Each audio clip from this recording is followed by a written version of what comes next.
What's up guys, and welcome to FPL Today. I'm your host JNO. Welcome to the channel and welcome to my team for Game Week 4, where we look at my results from Game Week 3, see what we can learn and see what I'm going to do for Game Week 4 so you can get an idea what I'm doing to get the highest rank possible in the FPL game. So if FPL content is something you want in your subscription box, consider subscribing and hitting that notification bell so you're alerted whenever I go live and when my videos go up on the channel. So let's get straight into the video, and unfortunately we have to go over my transfers for Game Week 3 and they weren't great. They were Sadio Mane and Richarlison, and we all know what happened with Richarlison. I didn't take a -4 to bring him in, which is fortunate, because he then went and got me a -2. 41 minutes played, he only had one attempt. It was from inside the box, but very poor performance from Richarlison and a very unlucky transfer, because I think a lot of people brought him in and then he goes and gets a -2 and is missing the next 2 games.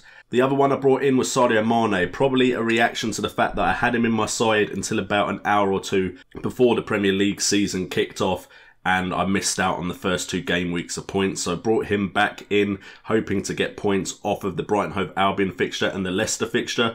And unfortunately, he didn't return any points. Mohamed Salah did with the captaincy armband, but Mane only got 3 points, 2 attempts, 2 from inside, only 1 shot on target. So my transfers in after waiting and saving a transfer weren't that inspired at all. So we move on to the star performers, and the star performers were actually people, or at least one of them was someone who I didn't take out that I was considering taking out, and that was Joshua King. At 6.4 million, he got 9 points from 1 goal, 4 attempts, 3 from inside the box, 1 shot on target and 1 chance created. I just decided that I didn't want to take a minus, and I thought Bournemouth's fixtures are still decent apart from their 1 game against Chelsea coming up next. So I thought, you know what, a like-for-like swap King to Wilson, while it would have made sense, I didn't think it was something I needed to do straight away, and that paid off, getting 1 more point than Wilson in Game Week 3. And then Salah had my captaincy armband instead of Aguero, which turned out to be the right choice. He scored 1 goal from 6 attempts, 5 from inside the box with 2 shots on target in a minute per chance at 15 minutes per chance. It looks like for me, I'm probably going to rotate between Aguero and Salah for the home fixtures. That is the most likely thing I'm going to do, which I didn't think I'd do. I thought I'd just keep it on Salah. But so far it has worked, alternating the captain's armband. And then Robertson at 6.1 million, bonus points on top of the clean sheet, got him 9 points with 4 chances created, 1 big chance created and a chance created every 23 minutes. So those are the players that really stood out from my Game Week 3 side. The other players to do well, Fabianski actually got 5 points just because of his performance against Arsenal despite them losing and conceding 3 goals. The other people to turn up points were Mendy with 4 points, and Toussaint coming up with an assist that kind of probably gives him a little bit longer in the side. Not that he's done as well as I assumed he would do, leading the Everton line. And then everyone else didn't really return any points. And of course, the villain of the story is Richarlison with that -2, which I now have to go and fix because Peltier doesn't seem to be starting. Stevens isn't really someone I want to be coming into my starting 11. But Wan-Bissaka is back after a 1 game week ban, so he could be coming into my Game Week 4 lineup. So with all of that being said, I scored 53 points for the game week. Average points was 50, so I wasn't as much above the average as I was hoping. I was a lot above the average on the Saturday, but 10 of my players have played. Highest points was 122 for the game week. Overall, I'm now on 208 points.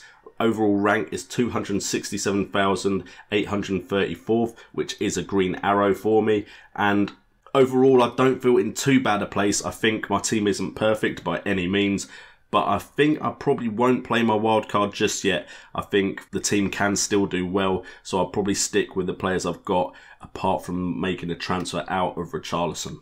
So the most likely lineup for Game Week 4, we're probably going to start Fabianski in goal. Wolves versus West Ham.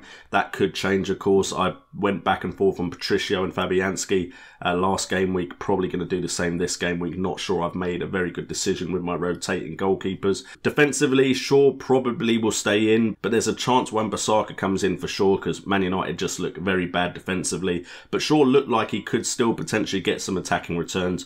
Robertson and Mendy aren't going anywhere, especially with Leicester and Newcastle as their opponents. Bernardo Silva, still waiting on some returns from him, but he has Newcastle at home. Mane and Salah both have Leicester as well. Walcott comes in for Richarlison, already made the transfer because of price changes. However, kind of wish I'd waited and brought in Lucas Moura now, but that ship has sailed.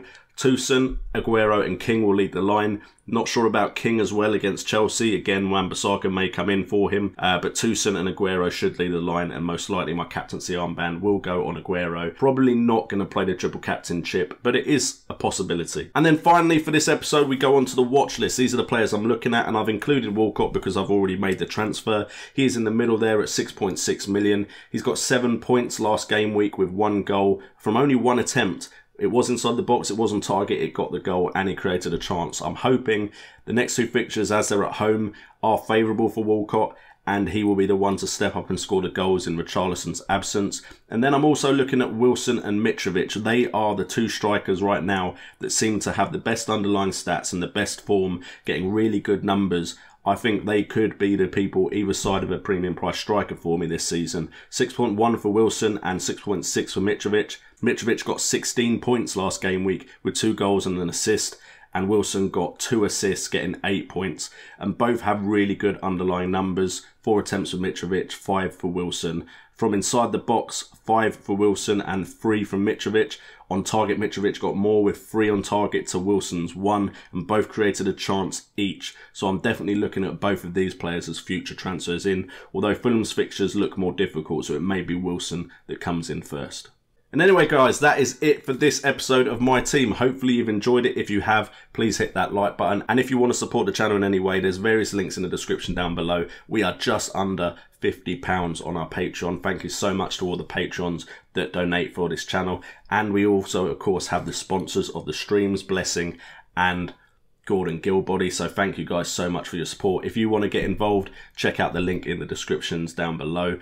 And that being said, I've been JNO, this has been FPL Today, and remember, it's all about the game.